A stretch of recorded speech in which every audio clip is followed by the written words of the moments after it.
আসসালামু আলাইকুম। মোহাম্মদ ইফতেখার স্বাগত জানাচ্ছি এনটিভির সকালের খবরে। ক্রাউন সিমেন্ট শিরোনাম দেখছিলেন, এবার চলে যাব পুরো খবরে। সংবিধান পরিবর্তন করতে গণভোটের বিধান চায় জাতীয় নাগরিক পার্টি এনসিপি। জাতীয় ঐকমত্য কমিশনের সঙ্গে বৈঠকে দলটির নেতারা এই দাবি জানিয়েছেন। এছাড়া এক ব্যক্তি দুইবারের বেশি যেন প্রধানমন্ত্রী ও রাষ্ট্রপতি হতে না পারেন, সংবিধানে এমন বিধান রাখার পরামর্শ দলটির। মৌলিক সংস্কার ও গণহত্যার বিচার দৃশ্যমান না করে নির্বাচনের চেষ্টা হলে জনগণ রাস্তায় নামবে বলেও জানান এনসিপি নেতারা। নূর হোসেনের রিপোর্টে বিস্তারিত। জাতীয় ঐকমত্য কমিশনের সঙ্গে সংসদ ভবনের এলডি হলে সংস্কার কমিশনগুলোর 166টি সুপারিশের উপর মতামত জানাতে দিনব্যাপী বৈঠক করে জাতীয় নাগরিক পার্টি এনসিপি। প্রধানমন্ত্রী ও রাষ্ট্রপতির ক্ষমতার ভারসাম্য, দ্বিকক্ষ বিশিষ্ট সংসদ, সংরক্ষিত নারী আসন, অর্থবিল এবং সরকারের প্রতি অনাস্থা বাদে অন্যান্য বিষয়ে 70 অনুচ্ছেদের সংস্কারে ব্যাপক জোর দেয় দলটি। 7 ঘন্টার আলোচনার পর বৈঠকের মুলতবি করা হয়। এনসিপির আহ্বায়ক নাহিদ ইসলাম বলেন, নতুন করে অনেকগুলো বিষয়ে একমত হয়েছেন তারা। ক্ষমতার ক্ষেত্রে আমরা বলেছি যে দুইবারের বেশি প্রধানমন্ত্রী হতে পারবে না। আমরা প্রধানমন্ত্রী শাসিত সরকার নয়, বরং মন্ত্রী পরিষদ শাসিত যে সরকার, সেটার প্রস্তাবনা দিয়েছি। আমরা গণভোটে যেতে হবে সংবিধান সংশোধনের জন্য। সংবিধানের মূলনীতি নিয়ে প্রশ্ন তোলে এনসিপি। তাদের মতে এতে করে রাজনৈতিক দলগুলো নিজেদের ইচ্ছা চাপিয়ে দিত, তাই মূলনীতি বাতিল চান তারা। আমাদের সংবিধানে যে গণপ্রজাতন্ত্রী এবং গণতান্ত্রিক রাষ্ট্রের কথা বলা থাকে, মৌলিক অধিকারগুলোর কথাও বলা থাকে, সেক্ষেত্রে আলাদা করে মূলনীতির প্রয়োজন আছে কিনা। তবে আমরা মূলনীতির ক্ষেত্রে বলেছি যে আমাদের যে 72-এর মূলনীতি, এছাড়া পরবর্তী সময়ে বিভিন্ন সংশোধনীর মাধ্যমে যে দলীয় মূলনীতিগুলো প্রবেশ করানো হয়েছে, সেই মূলনীতিগুলো বাতিল করতে হবে। এনসিপির নেতারা বলেন, কোনো দল বা গোষ্ঠীর স্বার্থে যদি সংস্কার আটকে যায়, তাহলে জনগণ আবারও রাস্তায় নামবে।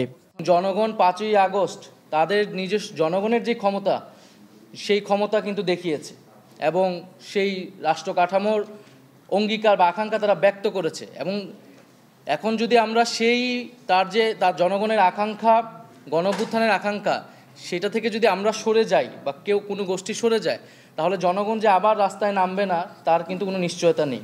নির্বাচন অবশ্যই হতে হবে, কিন্তু তার আগে বিচার এবং সংস্কারের দৃশ্যমান রোডম্যাপ সরকারকে উপস্থাপন করতে হবে। কাজের ভিত্তিতে অন্তর্বর্তীকালীন সরকার সময় পাবে।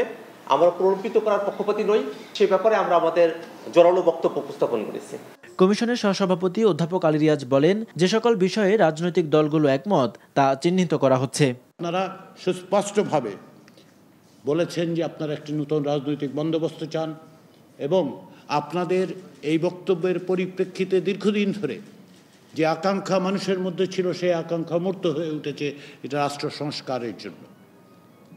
এই অভাবনীয় এবং অভূতপূর্ব এক গণঅভ্যুত্থানের নেতৃত্ব দেওয়ার জন্য এবং তাকে আজকের দিনে বাংলাদেশের রাষ্ট্র সংস্কারের পথে অগ্রসর করে নেওয়ার জন্য আপনাদের সহযোগিতা, আপনাদের অবদান আমরা অবশ্যই কৃতজ্ঞতার সাথে স্মরণ করব, জাতি কৃতজ্ঞতার সাথে স্মরণ করবে। রোববার বিএনপির সঙ্গে আবারও বৈঠকে বসবে জাতীয় ঐকমত্য কমিশন। নূর হোসেন, এনটিভি নিউজ, ঢাকা। বাংলাদেশের পরবর্তী জাতীয় নির্বাচন দেশের ইতিহাসের সেরা নির্বাচন হবে বলে আশ্বস্ত করেছেন অন্তর্বর্তীকালীন সরকারের প্রধান উপদেষ্টা অধ্যাপক Mohammad Yunus. Asian network for free ইলেকশনসের একটি প্রতিনিধি দল শনিবার প্রধান উপদেষ্টার সাথে দেখা করতে গেলে তিনি কথা বলেন। সংস্থাটির 5 সদস্য বিশিষ্ট প্রতিনিধি দলটি প্রধান উপদেষ্টার সরকারি বাসভবন রাষ্ট্রীয় অতিথি ভবন যমুনায় ডক্টর ইউনূসের সাথে সাক্ষাৎ করেন। বাংলাদেশে চলমান বিভিন্ন উদ্যোগ, বিশেষ করে নাগরিক সমাজের নেতৃত্বাধীন স্বাধীন নির্বাচন পর্যবেক্ষণ কাঠামো পুনর্গঠনের অঙ্গীকার তুলে ধরেন। একই সাথে স্বচ্ছ ও বিশ্বাসযোগ্য নির্বাচন আয়োজনের লক্ষ্যে অংশীজনদের সাথে চলমান সহযোগিতা অব্যাহত রাখার প্রতিশ্রুতি পুনর্ব্যক্ত করেন প্রধান উপদেষ্টা। আইন অথবা অধ্যাদেশের মাধ্যমে একটি স্বাধীন স্বতন্ত্র নারী কমিশন গঠনের সুপারিশ করেছে নারী সংস্কার কমিশন। জাতীয় সংসদে 600 আসন করার প্রস্তাব করে 300টি নারীর জন্য বরাদ্দ রাখা, অভিন্ন পারিবারিক আইন, উত্তরাধিকারে নারী পুরুষের সমান অধিকার সহ বেশ কিছু সুপারিশ করেছে কমিশন। প্রধান উপদেষ্টার কাছে এ সংক্রান্ত প্রতিবেদন জমাদানকালে এই প্রতিবেদনকে গুরুত্বপূর্ণ আখ্যা দিয়ে যেসব সুপারিশ এখনই বাস্তবায়নযোগ্য তা দ্রুত বাস্তবায়নের জন্য সংশ্লিষ্ট মন্ত্রণালয় ও বিভাগকে নির্দেশ দিয়েছেন প্রধান উপদেষ্টা প্রফেসর মোহাম্মদ ইউনূস। আরও জানাচ্ছেন মুকসিমুল আহসান। ২৪-এর গণ অভ্যুত্থানের পর রাষ্ট্রের বেশ কিছু ক্ষেত্রে গুরুত্বপূর্ণ সংস্কারে কমিশন গঠন করে অন্তর্বর্তী সরকার। গত বছরের নভেম্বরে গঠিত হয় নারী বিষয়ক সংস্কার কমিশন। ডিসেম্বর থেকে এপ্রিল পর্যন্ত ৪ মাসে ৪৩টি সভা, দেশের বিভিন্ন স্থানে ৩৯টি পরামর্শ সভা এবং অন্যান্য সংস্কার কমিশনের সাথে ৯টি সভার মধ্য দিয়ে সংস্কার প্রতিবেদন তৈরি করে কমিশন। শনিবার রাষ্ট্রীয় অতিথি ভবন যমুনায় প্রধান উপদেষ্টা অধ্যাপক ডক্টর মোহাম্মদ ইউনূসের কাছে প্রতিবেদন জমা দেয় কমিশন প্রধান শিরিন পারভীন হক সহ কমিশনের ১০ সদস্য। এ সময় এই প্রতিবেদনকে গুরুত্বপূর্ণ উল্লেখ করে যেগুলো এখনই কার্যকর করা সম্ভব তা বাস্তবায়নে সংশ্লিষ্টদের নির্দেশ দেন প্রধান উপদেষ্টা। এই প্রস্তাবগুলো জাতীয় ঐকমত্য কমিশনের মাধ্যমে রাজনৈতিক দলগুলোর কাছে নিয়ে যাওয়া হবে বলেও জানান প্রফেসর ইউনূস। প্রধান উপদেষ্টা এই প্রতিবেদনটিকে ওয়েলকাম জানিয়েছেন এবং তিনি বলেছেন যে নিয়ে ঐকমত্য কমিশনের কাছে যাওয়া হবে এবং সেখান থেকে রাজনৈতিক দলগুলোর সাথে কথাবার্তা হবে বা মতামত গঠনের প্রক্রিয়াটা শুরু হবে। রাজধানীর বেইলি রোডে ফরেন সার্ভিস একাডেমিতে সংবাদ সম্মেলনে প্রতিবেদনের আদ্যপান্ত তুলে ধরে নারী সংস্কার কমিশন। কমিশন প্রধান বলেন, তারা চায় রাষ্ট্র হবে ইহজাগতিক, মানবিক এবং কল্যাণমুখী, আর সমাজ হবে অসাম্প্রদায়িক। ৩টি ভাগে ১৫টি সুপারিশ করা হয়েছে। কিছু সংস্কার করবে নির্বাচিত সরকার, তবে সংস্কারের মোক্ষম সময় এখনই। এই অন্তর্বর্তীকালীন সরকারই করতে পারবে। তাদের অনেক সুযোগ আছে অনেক কিছু করার, যেটা নাকি রাজনৈতিক সরকারগুলো করতে পারে না। নানান কারণে, রাজনৈতিক বিভিন্ন স্বার্থের কারণে তারা করতে পারে না। আইন অথবা অধ্যাদেশের মাধ্যমে একটি স্বাধীন স্বতন্ত্র নারী কমিশন গঠনের সুপারিশ করেছে সংস্কার কমিশন। সব আইন থেকে মৃত্যুদণ্ড বিলুপ্তি, স্থানীয় সরকার নির্দলীয় করা এবং নারী প্রতিনিধিত্ব নিশ্চিত করা, অভিন্ন পারিবারিক আইন করা, উত্তরাধিকারে নারী পুরুষ এর সমান অধিকার নিশ্চিত করার সুপারিশ করা হয়েছে প্রতিবেদনে। জনসংখ্যার জন্য এখন আর ৩০০ আসন মোটেও মানে অ্যাডিকুয়েট না, পর্যাপ্ত না। সুতরাং ৬০০ আসনে যথেষ্ট আসলে আমার মনে হয় যুক্তি রয়েছে এবং একটা স্বতন্ত্র ও স্বাধীন নারী কমিশন গঠন করা, এটা আমাদের একটা মূল প্রস্তাব। সেটা অধ্যাদেশের মাধ্যমেই যদি করতে হয় সেভাবেই হোক, বা পরবর্তীতে যদি আইন করতে হয় সেটা যেন আইন করা হয়। নারী পুরুষের সমতা বিষয়ক নীতি ও কর্মসূচির পর্যালোচনা করবে এই কমিশন এবং প্রতিকার প্রস্তাব করবে। সব গণমাধ্যম কর্মীর জন্য মজুরি বোর্ড গঠন করা এবং বর্তমান অর্থনীতিতে জীবনযাপনের ব্যয়ের সাথে সামঞ্জস্য রেখে বেতন কাঠামো নির্ধারণ এবং নারী পুরুষের সমমজুরি নিশ্চিত করা। গণমাধ্যমের প্রত্যেক শাখা এবং স্তরে ৫০% নারীর অংশগ্রহণ নিশ্চিত করার সুপারিশও করা হয়েছে প্রতিবেদনে। Muksimul Hasan, NTV news, Dhaka.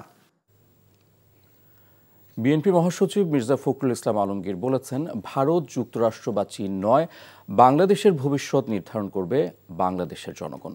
Doctor ইউনূসকে সহযোগিতা করার আহ্বান জানিয়ে বিএনপি মহাসচিব বলেন, মার্কিন যুক্তরাষ্ট্রের বাড়তি শুল্কের বিষয়ে দ্রুত সিদ্ধান্ত না হলে বাংলাদেশ বিপদে পড়বে। শনিবার সকালে নর্থ সাউথ বিশ্ববিদ্যালয়ে এক আলোচনা সভায় তিনি সব কথা বলেন। ইফতেখার রেজার রিপোর্ট।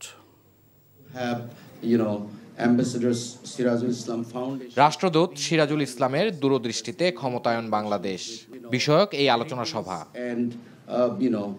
অনুষ্ঠানে বিএনপির মহাসচিব বলেন, রাষ্ট্র পরিচালনায় গণতন্ত্রের বিকল্প নেই। গণতন্ত্র জোর করে চাপিয়ে দেওয়া যায় না, এটি চর্চার বিষয়। দেশটা আমাদের, এর ভবিষ্যৎ আমাদেরকে নির্মাণ করতে হবে। ওই আমেরিকা থেকে এসে ট্রাম্পও তৈরি করে দেবে না, বা আপনার চীন থেকে শি এসেও এটা করে দেবে না, অথবা ভারত থেকে মোদিও আমাদের ধাক্কা দিয়ে কিছু করতে পারবে না। এই যে বিষয়গুলো, এটা আমাদের মধ্যে, আমাদের মনের মধ্যে, আমাদের অন্তরের মধ্যে গেঁথে নিতে হবে, গেঁথে নিতে হবে। গণতন্ত্রের কোনো বিকল্প নেই এবং গণতন্ত্রকে চাপিয়ে দেওয়া যায় না। ইট ক্যানট বি ইম্পোজড। আপনি আমার উপরে চাপিয়ে দিলেন তা দেওয়া যাবে না, চর্চা করতে হবে, প্র্যাকটিস করতে হবে, সেই জায়গাগুলোকে খোলা রাখতে হবে। অভ্যুত্থানের রক্তপাত ও ত্যাগের শেষ পরিণতি দেশের জন্য ভালো হবে উল্লেখ করে মির্জা ফখরুল বলেন, এর কারণ দেশের মানুষ চিরকাল ভালোর জন্যই লড়াই করেছে। যুক্তরাষ্ট্রের বাড়তি শুল্কের বিষয়ে দ্রুত সিদ্ধান্ত নিতে সরকারের প্রতি আহ্বান জানান তিনি। আমরা এখন খুব ব্যস্ত হয়ে পড়েছি যে আমেরিকা আপনার ট্যারিফ আরোপ করে ফেলেছে এবং খুব দ্রুত যদি এই ট্যারিফের সুরাহা না করা যায় তাহলে আরো বড় বিপদে পড়তে হবে। এটা তো সত্য কথা, কিন্তু আমার মনে হয় যে আমরা এই শ্রেণীর মানুষগুলোকে যদি সামনের দিকে এগিয়ে আনতে পারি, তাদেরকে কাজ দিতে পারি, তাদেরকে আপনার বিভিন্ন প্রযুক্তি দিতে পারি, তাহলে এই সমস্যাগুলো আমরা অতি দ্রুত কাটিয়ে উঠতে পারবো। দেশের উন্নয়নে অংশীদার হতে বিএনপি মহাসচিব সবার প্রতি আহ্বান জানান। 150 বছর আগে যখন ইফতেখার রেজা, এনটিভি নিউজ, ঢাকা। জুলাই আন্দোলনের সাথে জড়িত খুনিদের দৃশ্যমান বিচার ও প্রয়োজনীয় সংস্কার ছাড়া বাংলাদেশের জনগণ কোনো নির্বাচন মেনে নেবে না বলে মন্তব্য করেছেন জামায়াতে ইসলামীর আমির ডক্টর শফিকুর রহমান। এছাড়া বাংলাদেশের সীমান্তে বিএসএফ কর্তৃক হত্যাকাণ্ডের বিচার এদেশের মাটিতেই করার আহ্বান জানিয়েছেন তিনি। শনিবার লালমনিরহাটে পৃথক অনুষ্ঠানে এসব কথা বলেন তিনি। লালমনিরহাট থেকে হায়দার আলী বাবু ও বান্দরবান থেকে আলাউদ্দিন শাহরিয়ারের পাঠানো তথ্য ও ছবিতে ডেস্ক রিপোর্ট। লালমনিরহাটের হাতীবান্ধা উপজেলার সিঙ্গিমারের সীমান্তে বিএসএফের গুলি ও নির্যাতনে নিহত বাংলাদেশি যুবক হাসিনুর রহমান হত্যাকাণ্ডের ঘটনায় বিচার দাবি করেছেন জামায়াতে ইসলামের আমির ডাক্তার শফিকুর রহমান। শনিবার বিকেলে নিহতের কবর জিয়ারত ও পরিবারের সাথে সাক্ষাৎ করে অর্থ সহায়তা প্রদান করেন। পরে সেখানে আয়োজিত এক সংক্ষিপ্ত সভায় তিনি বলেন, সীমান্ত হত্যার বিচার বাংলাদেশেই হতে হবে। পেলানের বিচার এখনো পেলাম না, আমরা ভারতের কাছে আহ্বান জানাবো, অন্তত এই বিচারটা করে প্রমাণ করেন আপনারা আমাদের বন্ধু। হত্যাকাণ্ড হয়েছে আমাদের দেশের মাটিতে, নিয়ে গেছে লাশ ভারতে, হত্যাকাণ্ডের বিচার হতে হবে বাংলাদেশে। এর আগে তিস্তা মহাপরিকল্পনা বাস্তবায়ন, লালমনিরহাট বিমানবন্দর ও লালমনিরহাট বুড়িমারি মহাসড়ক 4 লেনে উন্নীতকরণ সহ বিভিন্ন দাবিতে সকালে লালমনিরহাটের কালেক্টরেট মাঠে জেলা জামায়াতে ইসলামী আয়োজিত জনসভায় অংশ নেন দলের আমির। সেখানে তিনি বলেন, খুনিদের দৃশ্যমান বিচার ও প্রয়োজনীয় সংস্কার ছাড়া বাংলাদেশের জনগণ কোনো নির্বাচন মেনে নেবে না। যে কোনো নির্বাচনের আগে অবশ্যই দুটি কাজ সম্পন্ন করতে হবে। একটি হচ্ছে খুনিদের বিচার, এ বিচার দৃশ্যমান হতে হবে। আরেকটি হচ্ছে প্রয়োজনীয় সংস্কার। এই দুইটা ছাড়া বাংলাদেশের জনগণ কোনো নির্বাচন মেনে নেবে না। পরে ডাক্তার শফিকুর রহমান নীলফামারীতে এক জনসভায় অংশ নেন। সেখানে তিনি বলেন, জামায়াতে ইসলামী ক্ষমতায় গেলে পিলখানায় সেনা কর্মকর্তাদের হত্যাকাণ্ড, শাপলা চত্বরে আলেমদের হত্যার বিচার সহ সকল হত্যার বিচার করবে।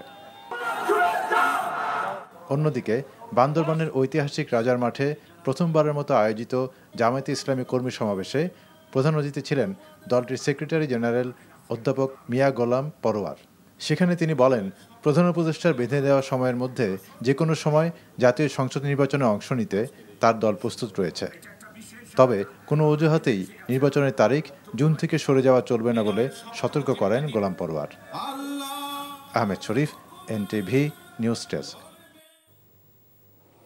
আওয়ামী লীগের নেতাকর্মীরা যেন মিছিল করতে না পারে সেজন্য পুলিশকে নির্দেশনা দেওয়া হয়েছে বলে জানিয়েছেন স্বরাষ্ট্র উপদেষ্টা জাহাঙ্গীর আলম চৌধুরী। শনিবার রাজধানীতে ঢাকা মেট্রোপলিটন পুলিশের অধীন কয়েকটি থানা পরিদর্শন করতে গিয়ে সাংবাদিকদের প্রশ্নের জবাবে তিনি একথা জানান। আওয়ামী লীগের মিছিল বন্ধ না করতে পারলে দায়িত্বরত পুলিশদের বিরুদ্ধে ব্যবস্থা নেওয়া হবে বলেও জানান উপদেষ্টা। পুলিশদের আবাসন ব্যবস্থা আরও উন্নত করা যায় কিনা সে বিষয়ে কাজ চলছে বলেও জানান তিনি। পুলিশ সদস্যরা যেন তাদের পরিবারের সদস্যদের সাথে দেখা করতে পারে সেজন্য তাদের নিজ নিজ বিভাগে পদায়নের বিষয়ে তার মন্ত্রণালয়ে চিন্তাভাবনা করছে বলেও উল্লেখ করেন স্বরাষ্ট্র উপদেষ্টা।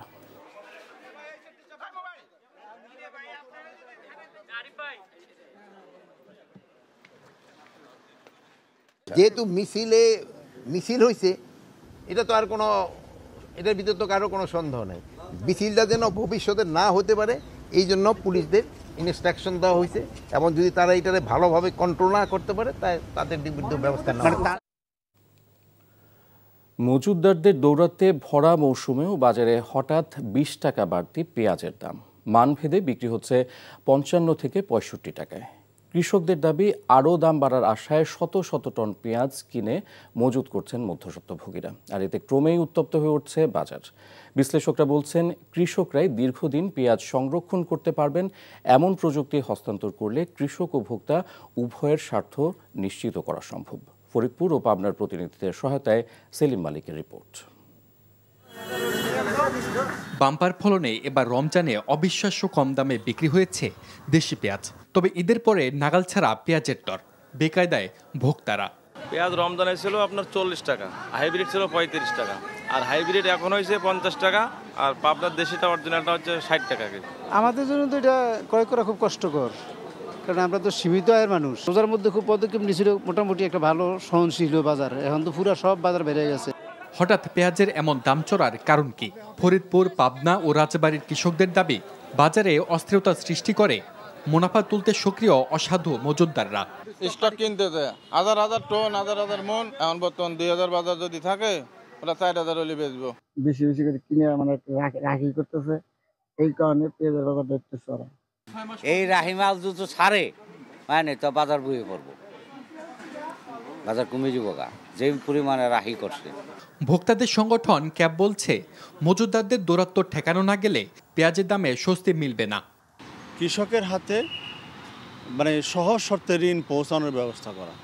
বিভিন্ন এনজিও, ব্যাংক অনেকেই টাকা দিচ্ছেন, কিন্তু সেটা যেন প্রকৃত কৃষকরা পায় সেই ব্যবস্থাটি নিশ্চিত করা এবং মাঠ পর্যায়ে কৃষকের হাট তৈরি করা, যেখানে কৃষকরা সরাসরি বিক্রি করতে পারে এবং সরাসরি যদি কৃষকরা বিক্রি করতে পারে তাহলে কিন্তু এই যে মধ্যস্বত্বভোগীদের কারসাজি এটা কিন্তু থাকবে না। শেরেবাংলা কৃষি বিশ্ববিদ্যালয়ের এই অধ্যাপকের মতে, ভোক্তা ও কৃষকের সুরক্ষায় পেঁয়াজ মজুদে কৃষকদেরই দক্ষ করে তুলতে হবে। কৃষককে একটা বুদ্ধি শিখিয়ে দিতে পারতাম বা টেকনোলজি দিতে পারতাম, যে কৃষক উৎপাদিত পেঁয়াজগুলো 1 মাস, 2 মাস বা 3 মাস তার নিজস্ব তত্ত্বাবধানে সংরক্ষণ করতে পারবে। এই সম্প্রসারণের কাজগুলো আরও দ্রুত যদি করা যায়, সমস্ত কৃষকের কাছে পৌঁছে দেওয়া যায় সংরক্ষণ পদ্ধতিতে, তাহলে তো কৃষক লাভবান হতো। এখন মিডলম্যানরা কিনে নিয়ে আসছে, মিডলম্যানরা যখন আজকে 2 মাস পরে যখন দাম বেড়ে যাবে তখন তারা কিন্তু বাজারে ছাড়বে, তাহলে দুই জায়গায় ক্ষতিগ্রস্ত হবে। পাশাপাশি তিনি পেঁয়াজের উৎপাদন বাড়াতে কৃষকদের সহজ শর্তে ঋণ ও কারিগরি সহায়তা প্রদানে সরকারকে এগিয়ে আসার আহ্বান জানান। সেলিম মালিক, এনটিভি নিউজ, ঢাকা। বিশ্ব হরমোন দিবস উপলক্ষে হরমোন রোগের সচেতনতা বৃদ্ধির লক্ষ্যে শনিবার এক আলোচনা সভার আয়োজন করে association of endocrinologist and diabetologist of Bangladesh. Times media ভবনে আয়োজিত এই আলোচনা সভায় বক্তারা বলেন, দেশে 50% মানুষ কোনো না কোনো হরমোনজনিত সমস্যায় ভুগছেন। তবে হরমোন রোগের চিকিৎসার জন্য দেশের বাইরে যাওয়ার কোনো প্রয়োজন নেই। দেশেই বিশেষজ্ঞ ডাক্তাররা আছেন যারা এই রোগের সুচিকিৎসা দিতে সক্ষম। অনুষ্ঠানে সভাপতিত্ব করেন সংগঠনটির সভাপতি অধ্যাপক ডাক্তার ফরিদউদ্দিন আহমেদ।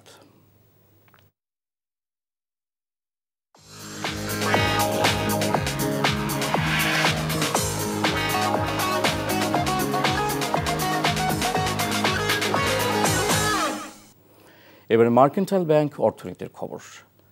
ভিয়েতনাম থেকে 12,500 মেট্রিক টন আতপ চাল নিয়ে এমভি থাইবিন 1 জাহাজ চট্টগ্রাম বন্দরে পৌঁছেছে।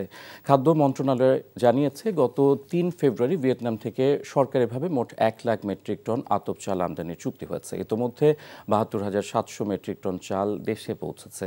জাহাজে রক্ষিত চালের নমুনা পরীক্ষা ইতোমধ্যে শেষ হয়েছে এবং চাল খালাসের কার্যক্রম দ্রুত শুরু হবে। এর আগে গত 22 মার্চ G2G চুক্তির আওতায় ভিয়েতনাম থেকে 29,000 মেট্রিক টন আতপ চাল নিয়ে এমভি ওবি দিনারেস জাহাজ চট্টগ্রাম বন্দরে পৌঁছে। আর এই ছিল সকালের খবরে। এই খবরের ভিডিও সহ আপডেট জানতে ভিজিট করুন এনটিভি অনলাইন www.ntvbd.com। এছাড়াও এনটিভির জনপ্রিয় সব অনুষ্ঠান ও খবরের আপডেট জানতে ভিজিট করুন আমাদের ইউটিউব ও ভেরিফাইড ফেসবুক পেজ। ধন্যবাদ সবাইকে।